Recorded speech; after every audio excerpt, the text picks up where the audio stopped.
Bien, Natty Dread, después daré una traducción, es el álbum que presentó al mundo a Bob Marley y a sus nuevos Wailers. Séptimo en la trayectoria discográfica del grupo, fue grabado después de la defección de Bonnie Wailer y Peter Tosh, y el primero que emplea la denominación inclusiva Bob Marley and the Wailers. Aquí Marley recibe colaboración de las I3, Rita Marley, Marcia Griffiths y Jody Mowat, del guitarrista neoyorquino Albert Anderson, de los habituales hermanos Aston y Carlton Barrett en bajo y batería, de Bernard Harvey en órgano y piano, de Jane Russell en el órgano Hammond y de Lee Jaffet en la armónica. Natty Dread tuvo buena aceptación en el Reino Unido, si bien únicamente alcanzó la posición número 43 en las listas. Con todo, vendió 100,000 ejemplares y convirtió a la grabación en un álbum de oro. En los Estados Unidos el disco ascendió al número 28. En consecuencia, fue un título exitoso en ambos lados del Atlántico y el álbum que le granjeó a Marley una proyección mundial. Se trata además de un trabajo que retrata con nitidez la estética del intérprete y compositor, pues en gran medida es una fuerte declaración política y social, teñida con un vigoroso componente de espiritualidad, cantada en melodías entrañables, ritmos seductores de baile y voces cautivadoras. En suma, una música para entregarse al hechizo de un arte sui generis, proveniente de un enclave colonial del Imperio Británico, donde la música popular es un fervoroso orgullo para sus pobladores, tanto como sus bellezas naturales. Que Jamaica ha sido una potencia en la música popular desde mediados del siglo XX no cabe dudarlo. Su secular historia y su composición etnográfica forman la base de una práctica exuberante y polícroma de diversas músicas. En la base de esta se encuentra el mento, un estilo de música folclórica con antecedentes europeos y africanos coagulados mediante el influjo del jazz estadounidense. Emplea instrumentos acústicos como la guitarra, el banjo, tambores, maracas y contrabajo o marímbula, y es el antecedente directo del ska y del reggae. Fue muy popular a lo largo de los años 50 del siglo XX. Frecuentemente el mento se confunde con el calipso de Trinidad, pero no es igual. Un ejemplo de referencia es Dr. Kinsey Report, reporte del Dr. Kinsey, grabada en 1955 por The Jamaican Calypsonians. Vamos a escuchar un poquito de esta canción para que tengan la referencia de este mento, que es uno de los antecedentes reconocidos.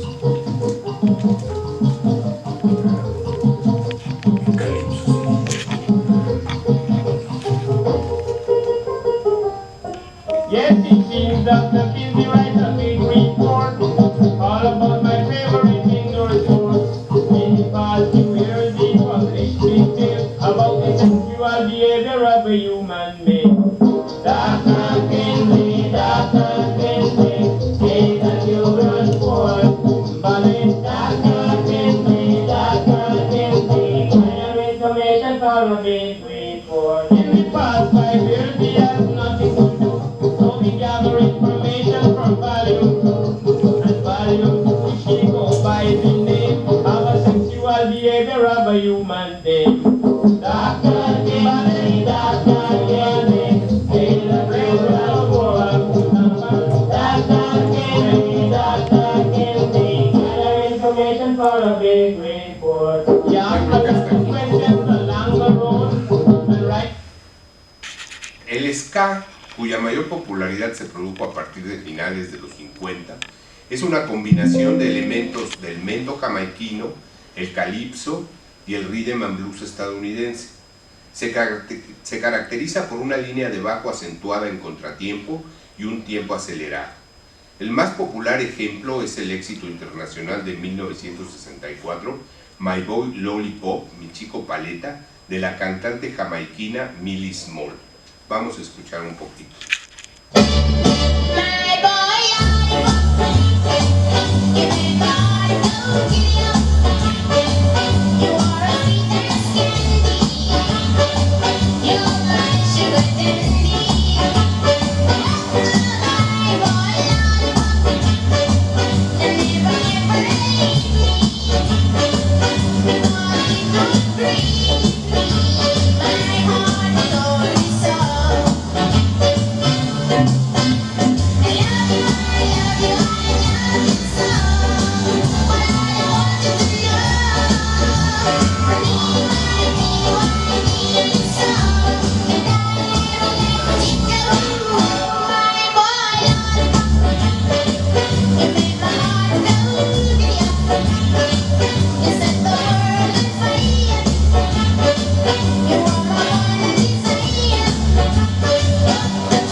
Bueno, esta es una canción estadounidense realmente de los años 50, pero esta revitalización desde Jamaica la llevó por todas partes e incluso hubo traducciones al español de Billy Gauss. Billy Gauss. Se llamaba Mi novio esquimal. Mi novio esquimal. En contraste con el ska, el rocksteady es una especie más lenta y contenida, con un bajo prominente, tersas armonías vocales y melodías emotivas. Su denominación proviene del baile más lento y constante que acompaña la música. Su periodo de auge fueron los años centrales de los 60. The Tide is High, La marea está alta, grabada originalmente por The Parangons en 1967 y popularizada en 1980 por el grupo estadounidense Blondie, es un adecuado ejemplo del rocksteady. Escuchamos un poquito, por favor.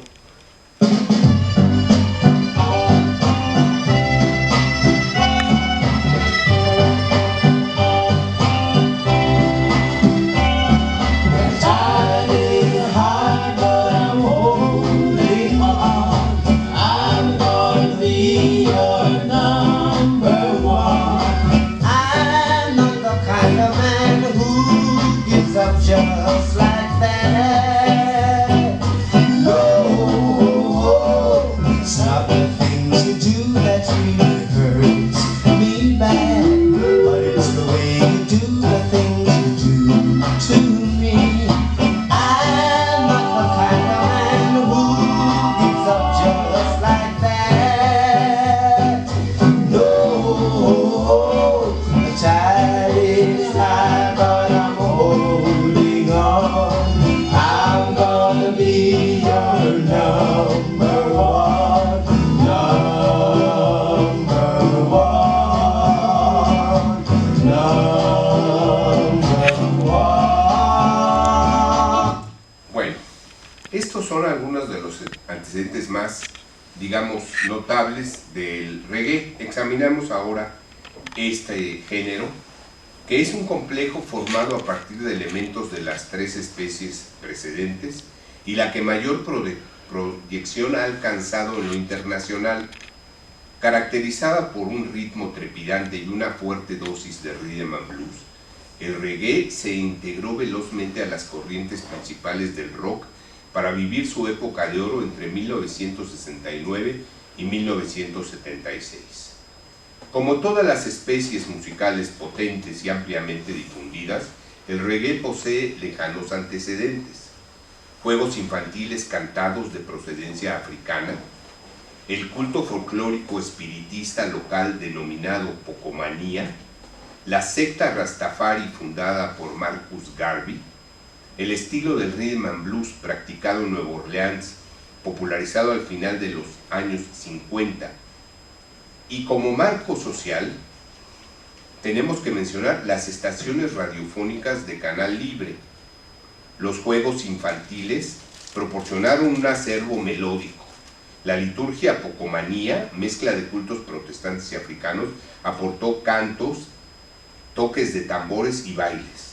El rhythm and blues de Nueva Orleans, especialmente en la versión de Fats Domino, fue muy popular en Jamaica. Sin embargo, todas esas influencias no entraron en operación hasta la presencia de los radios de transistores y el interés de la población jamaiquina en las grabaciones de música rock y pop. Ni las radiodifusoras ni la venta de discos pudieron satisfacer la tremenda demanda de música popular.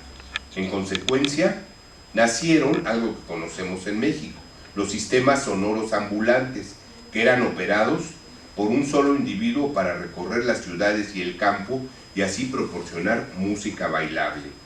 Como nuestros sonideros, los de Jamaica competían para obtener los mejores discos locales y foráneos, por lo que hacían frecuentes viajes a Nueva Orleans o a Miami, y obtenidos los discos raspaban el marbete para evitar que los competidores identificaran el nuevo disco exitoso. Del teje y maneje de un sonido ambulante al establecimiento de un estudio de grabación rudimentario no había sino un paso, y esta clase de establecimientos se multiplicaron en Jamaica, y con ellos los músicos locales. Las primeras grabaciones eran interpretaciones algo ineptas de rhythm and blues, ejecutadas con el marco de referencia del mento, lo que, como hemos visto antes, originó los estilos del ska, del rocksteady y del reggae.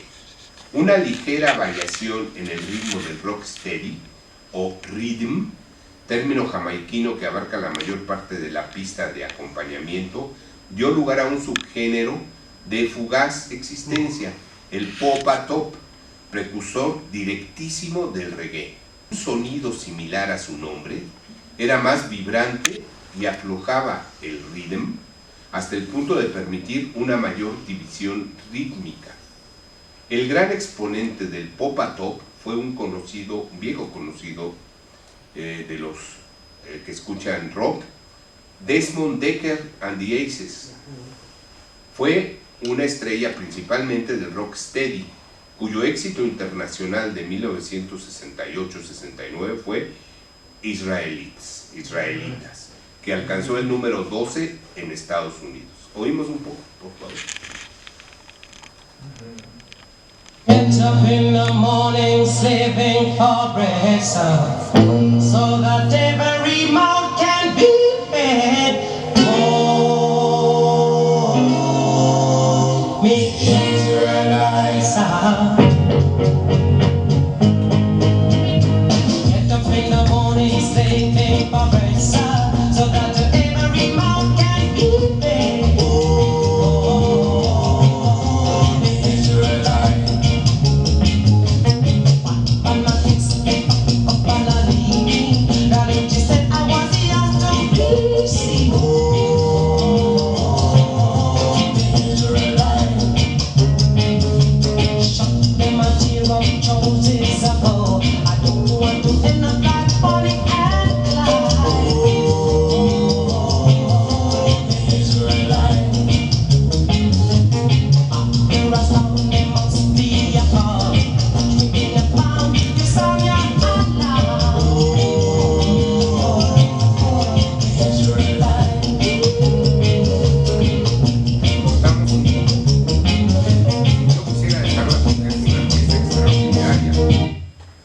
Pero un año antes de este éxito internacional, Toots and the Maytals, un trío vocal encabezado por Frederick Hibbert, publicó un disco denominado Do the Reggae, o sea, haz el reggae.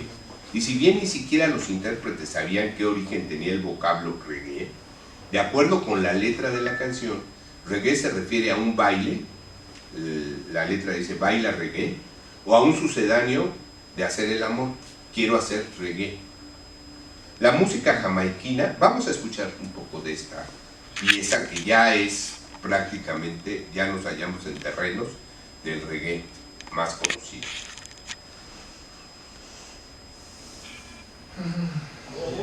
Yes, sir. 1, 2.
Quiere decir que todavía no estaba tan fijo el modo convencional. La música jamaiquina venía ampliando el papel del bajo durante algún tiempo y en el reggae lo llevó a un primer plano, enfatizando una compleja interrelación entre la batería y los instrumentos de percusión.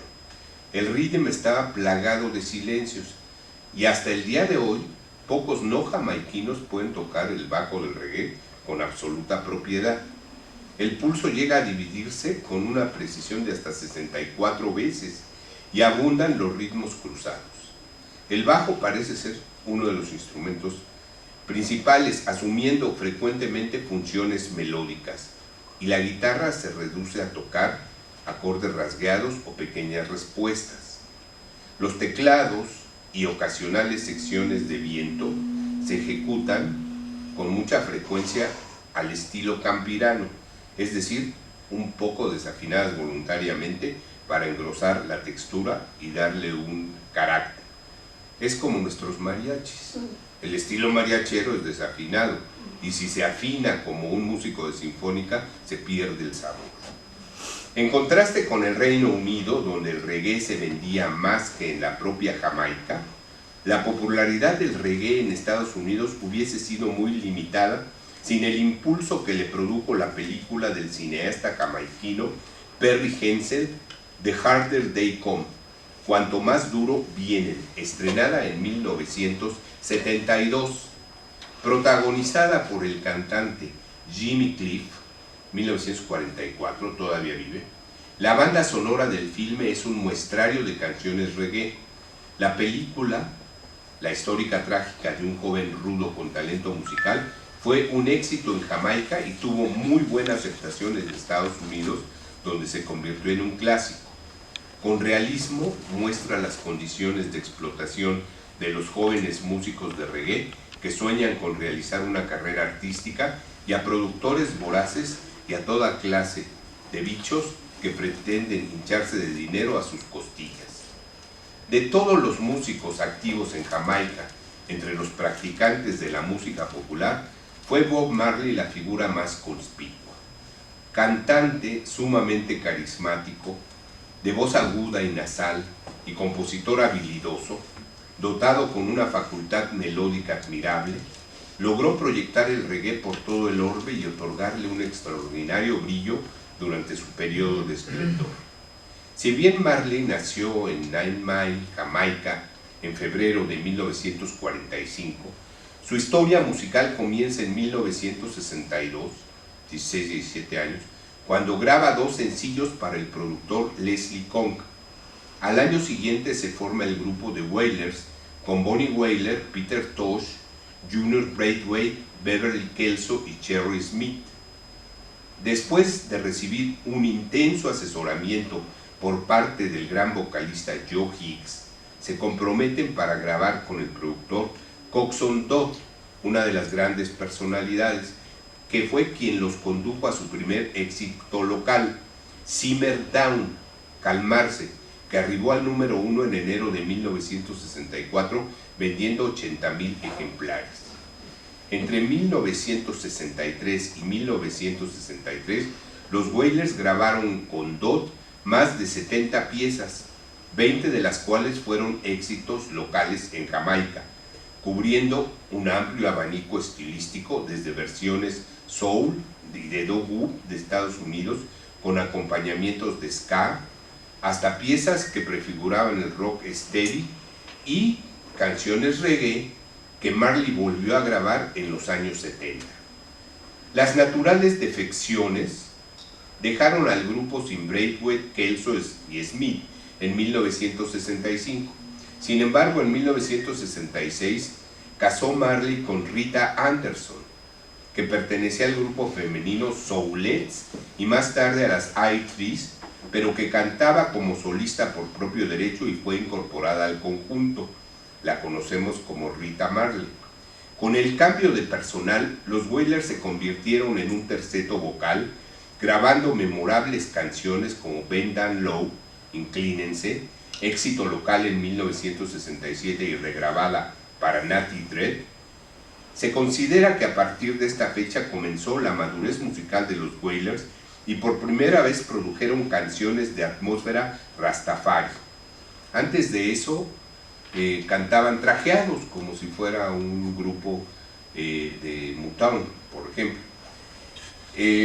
Después de intentar asociarse con el productor Danny Sims, que manejaba exitosamente la carrera de Johnny Nash y quien había grabado la canción de Marley Steady It Up, Revuélvelo, comenzaron a grabar con Leslie Kong, quien había proyectado internacionalmente las carreras de Desmond Dekker, The Pioneers y Jimmy Cliff.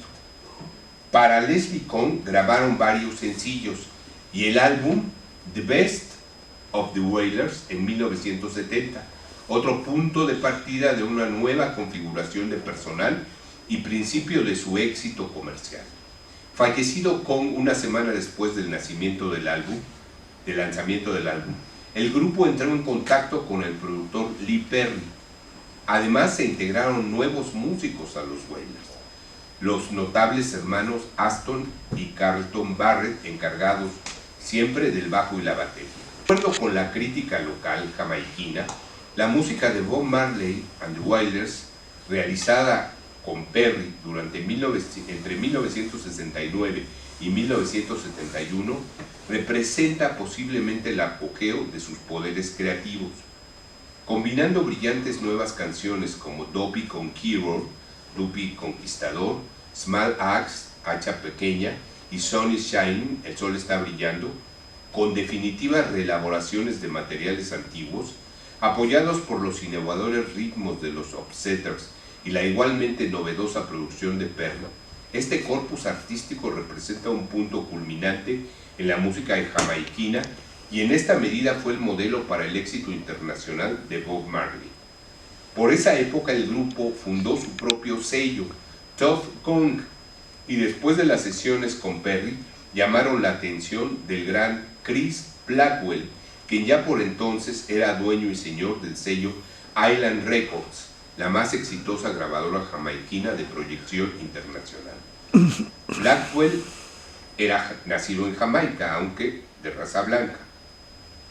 Aunque Island había publicado varias grabaciones del periodo anterior de los Wailers, se encargó de producir en 1973 el primer álbum del grupo en la compañía, Catch a Fire, Encender un Fuego, que ustedes recordarán con el diseño de un encendedor Zippo como carátula, que simulaba un real encendedor, y fue lanzado como un álbum de rock. En abril de ese año efectuaron gira por el Reino Unido y aparecieron en la televisión británica. En julio abrieron el concierto para Bruce Springsteen en Nueva York. Apoyado por una campaña profesional, Catch a Fire vendió muy bien, por lo menos en suficiente cantidad para garantizar el próximo larga duración, que fue Burning, Incendio, publicado en octubre de 1973 como el sexto álbum de los Wailers y el último en que participaron Peter Tosh y Bonnie Wailers. En Burning grabaron la canción I Shoot the Sheriff, Disparé al Alguacil, que interpretada por Eric Clapton arribó al 9º sitio de las listas del Reino Unido en el otoño de 1974. Esta pequeña ayuda del célebre guitarrista proyectó a sectores aún más amplios a Marley y los Wailers. La nueva alineación del grupo, formada a mitad de 1974, incluyó a Marley, los hermanos Barrett y Bernard Harvey en los teclados, con las armonías vocales de las I-3. Con este personal como base y algunas otras adiciones, Marley pudo solidificar lo que se ha llamado el sonido internacional del reggae, que el grupo tocó hasta el fallecimiento de su capitán en 1981. Al establecer esta sonoridad y su estilo característico, no únicamente en sus álbumes grabados para Island, sino en sus intensas giras, lograron moverse de la corriente principal de la música jamaiquina a la escena internacional del rock e incidir en el mercado global. En consecuencia, la fama de Marley se esparció no solo como el notable músico que era, sino como un verdadero símbolo de los valores del tercer mundo, donde su música se había impuesto en el gusto del público internacional. La grabación de Natty Dread se efectuó en 1974 y en 1975 el grupo consolidó su posición con las ventas masivas de este álbum. Asimismo, la demanda para las actuaciones en directo probó que el público respondía con entusiasmo supremo a las presentaciones de Bob Marley and the Wailers. En sus conciertos en el Teatro Lyceum de Londres, el público asistente se dividió en partes iguales entre negros y blancos. Al final de 1975, Marley gozó de su primer gran éxito en las listas del Reino Unido con No Woman, No Cry, publicada en su versión en directo procedente del álbum Live, Vivir, disco doble que compila el repertorio de los memorables conciertos del Lyceum de Londres. Marley continuó publicando un álbum cada año hasta su muerte. De acuerdo con un comunicado en ese momento de la compañía Isla, las ventas de Marley y el grupo ascendían a 190 millones de dólares. El 3 de diciembre de 1976, en insólitas circunstancias por la violencia política y criminal que en Jamaica se vivía, sobrevivió milagrosamente un intento de homicidio efectuado por 7 pistoleros que dispararon sobre el grupo en su casa de Jamaica. Si bien se dispararon 87 proyectiles, nadie falleció, pero varios, entre ellos Marley, resultaron con heridas más o menos graves. Tras este incidente desafortunado, a principios de 1977 el músico abandonó Jamaica para siempre. En julio de ese mismo año fue operado en Miami para removerle células cancerosas de su piel, pues había sido diagnosticado con melanoma lentiginoso acral, cáncer, que el músico había confundido con una lesión recibida mientras jugaba fútbol. Sus álbumes Exodus, 1977, y Kaya, 1978, tuvieron nuevamente ventas masivas internacionalmente. En abril de 1978, Marley y el grupo tocaron en el concierto Un Amor, Paz en Kingston, logrando reunir a los dos principales políticos rivales, Michael Manley, socialista democrático, y Edward Seaga, laborista, en un gesto de paz en estos dos políticos tan divididos.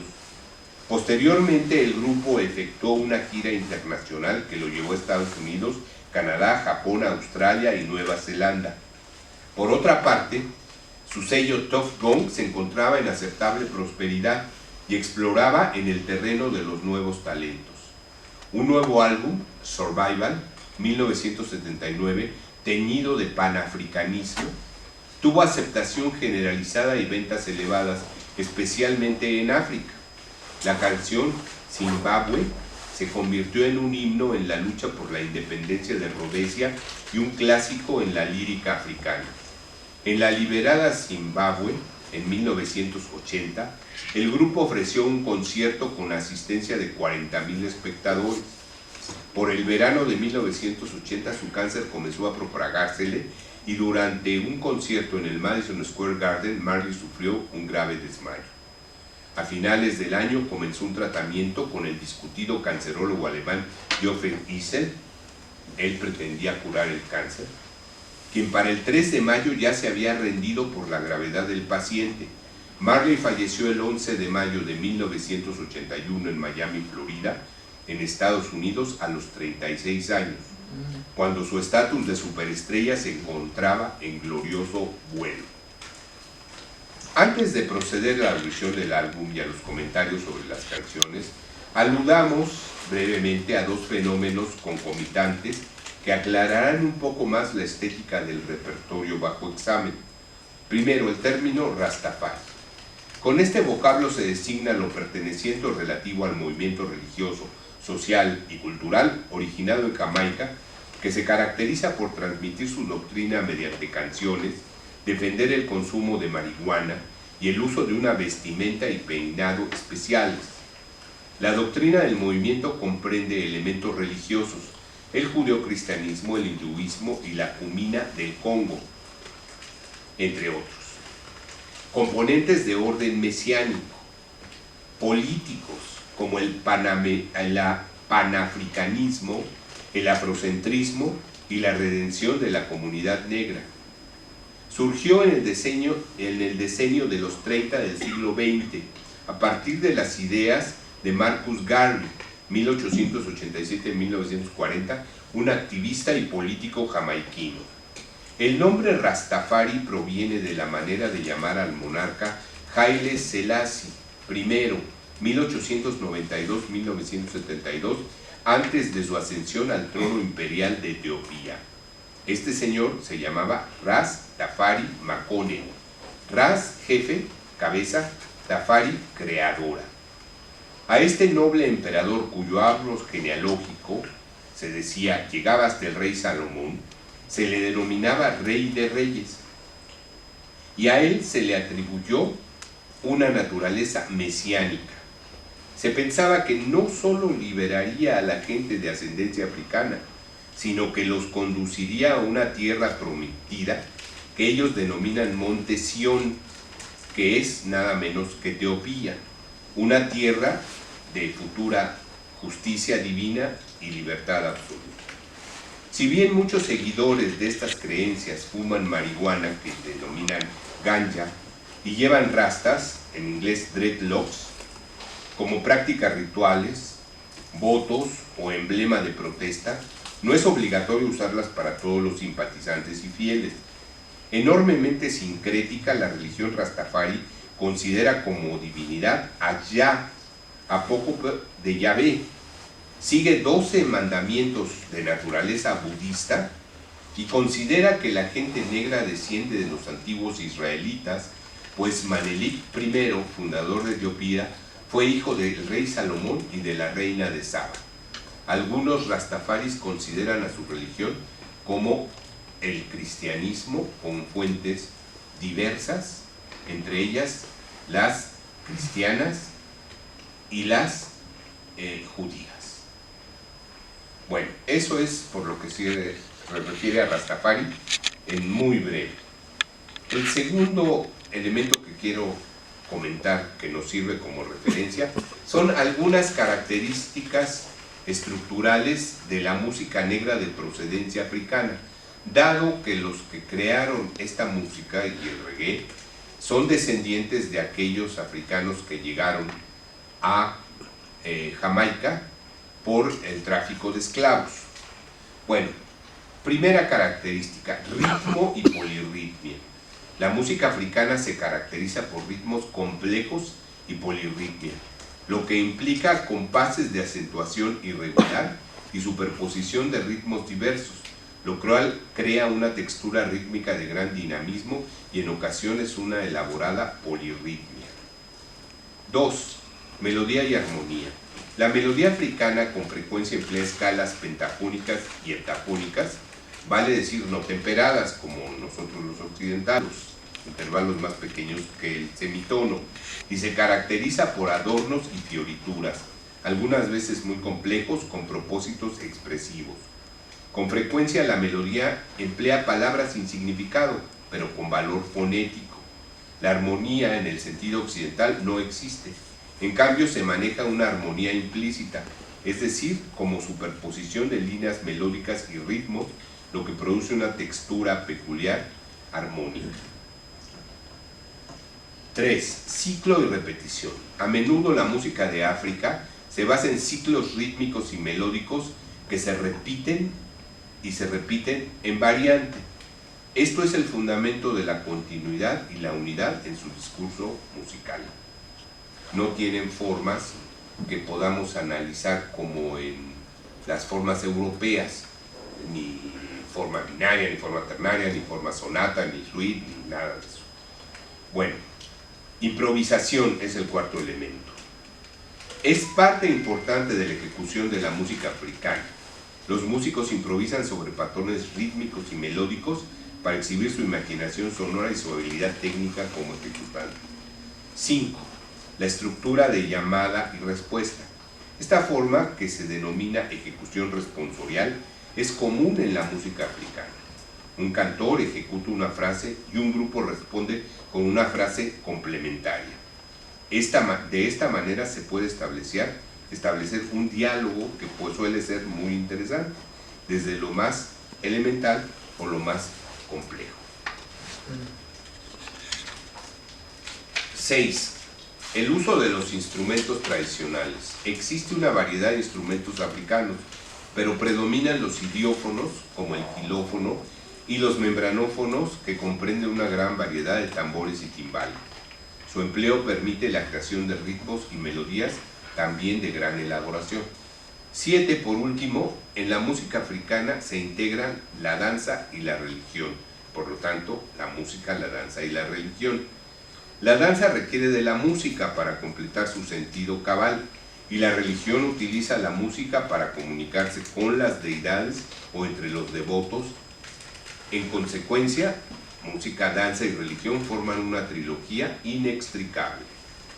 Estas consideraciones no significan que el reggae sea música totalmente africana, aunque su práctica se deba a los descendientes de los primeros esclavos traídos a Jamaica desde la época del dominio español. Recuerden que Cristóbal Colón en uno de sus viajes fue quien descubrió Jamaica.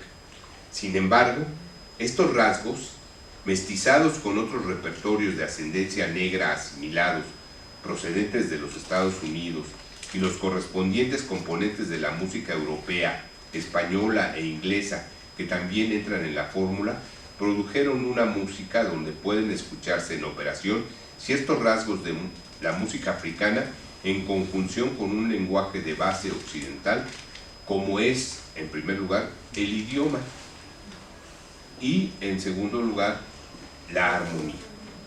Comencemos con los comentarios y la audición de Natty Drew.